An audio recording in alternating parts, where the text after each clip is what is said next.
Hello and welcome. Thank you so much for joining me on my program. I appreciate you wherever you are connecting from. If you are joining me from any part of the world, I thank you very much for your contributions on this channel. Please kindly subscribe if you have not subscribed, and also click the notification bell so that you'll be notified each time I upload a video. You will be among the first to receive it. In this channel, I bring information to your doorstep. I bring news from all channels, from every angle. Things that have to do about the world, things that have to do about Africa, more especially Nigeria. I bring it to your doorstep, some information that you ignore, some information that you cannot be able to come across. I look for them, I bring it to your doorstep for you to see. Every video you see on this channel is for educational purpose. There is a force right now. Former Governor Peter Obi, who defected to Labour Party, seems to be what people like to say he's leading a movement. He's not leading a party. And you can see a lot of young people who are enthusiastic about his emergence as a candidate.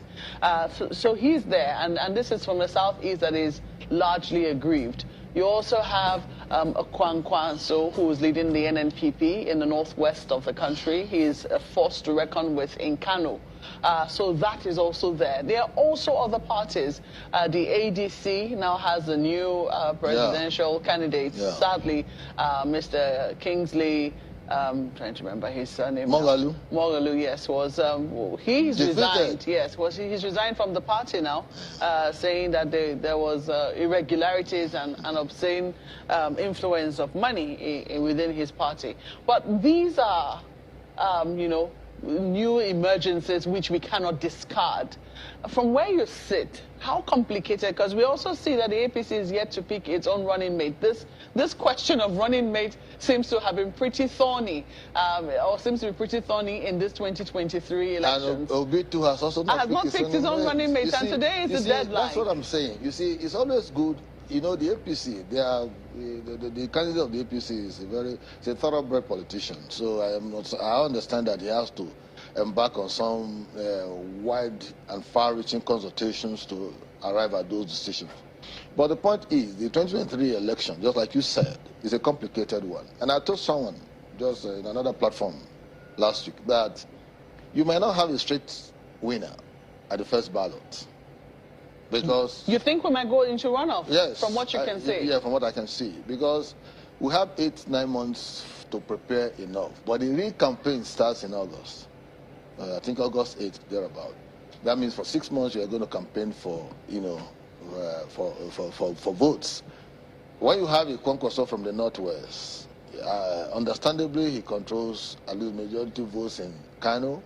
For a huge following in, let me say Northwest, so not just Kano. He has a huge following. And he has also spread across other parts of the country, because I've had interactions with him, and what I saw in terms of membership and followership, and all documented, I was marveled. That's one. The Peter Obi is a movement, but they are also not planning in such a way that will be able to produce votes. Now there's an election going on in Ekiti. Peter Obi is nowhere to be seen to support his candidate.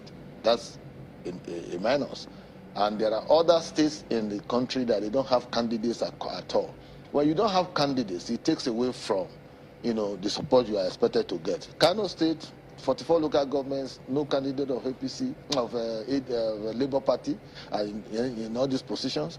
There's no, how do you want to go and campaign there? People may troop out, but on election day, people will also answer their father's name based on the sentiment they share with the political party and the aspirants and the candidates that are running for different positions, Senate, House of Rep, House of Assembly, and what have you. And so I expect Peter Obi to concentrate more energy in trying to get, good materials in all of these places and all that. The ADC you spoke about, Kingsley Moghalu, the man who defeated him fair and square. Yeah, Mr. Dumebi Kachuku. Yeah.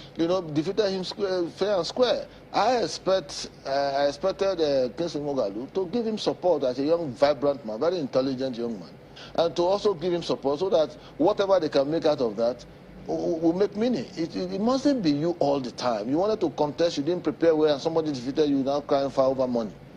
Nigerian politics has become heavily monetized, so whether you like it or not, you can't take it away. It's not just Nigeria. Every other place there's money. It now depends on how you use the money. So for me, in 2023, I'm seeing a runoff. then Kwankwaso will take some votes off the northern axis. You don't think that there will be a collaboration anywhere? No, there won't be any collaboration. I can tell you that for free. There won't be any collaboration. Peter Obi wouldn't want to collaborate with anybody because the youths follow him. They are very resilient, and it's like, you call it a movement. It's really a movement. And so those youths are going to stay true. If he disappoints them, then there will be, he will have paid his political, he will have buried his political aspiration for life. So for me, I think it is good for Nigeria. It is good for Nigerian democracy, so that no one individual will come and grandstand over the fact that I have support here and there and all of that. Let them take bits and bits, so that in the final analysis, they will be able to, collectively take certain decisions, trade-off, kind of. Oh, you are good, decide, okay, come and support me this one off, so that we can collectively run the country. As Nigeria is now, it has to be government of national unity. Anything outside that will just be begging the issue.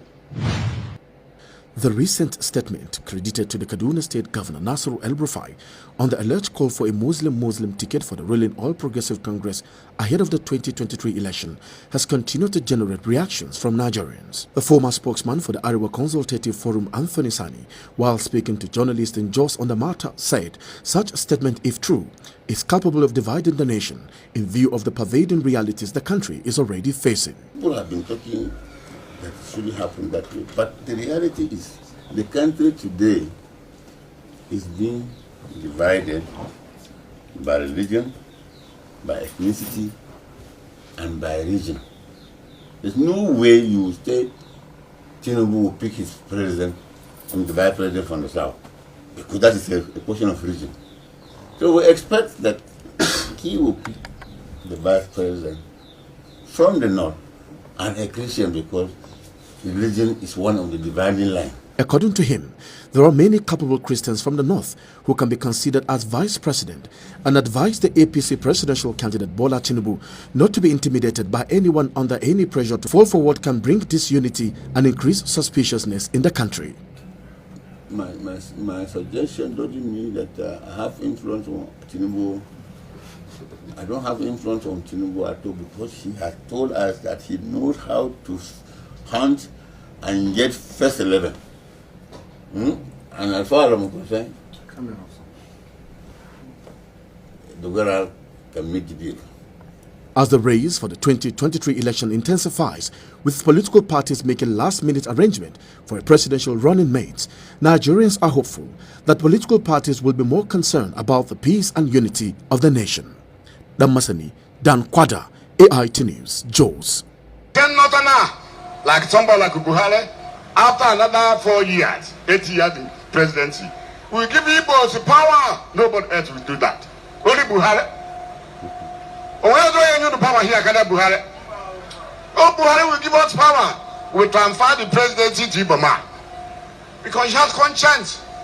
He takes a decision. It doesn't bother who you are, where you come from. Now, Mr. President, I'm very happy. Somebody like Umeha, it's a young man who fears God, who think about the poor like yourself. Give him power to rule the people and Nigeria as a whole. I'm very grateful. I salute you, Mr. President. Thank you. Are yet to wake up from your slumber or your sleep and get the point that we are exiting Nigeria. Exiting Nigeria is not going to come from the platter of golden plate. You have to sacrifice for it. And we are ready to sacrifice everything, including you, if you come and stand on the way of freedom. So you need to know how serious we are.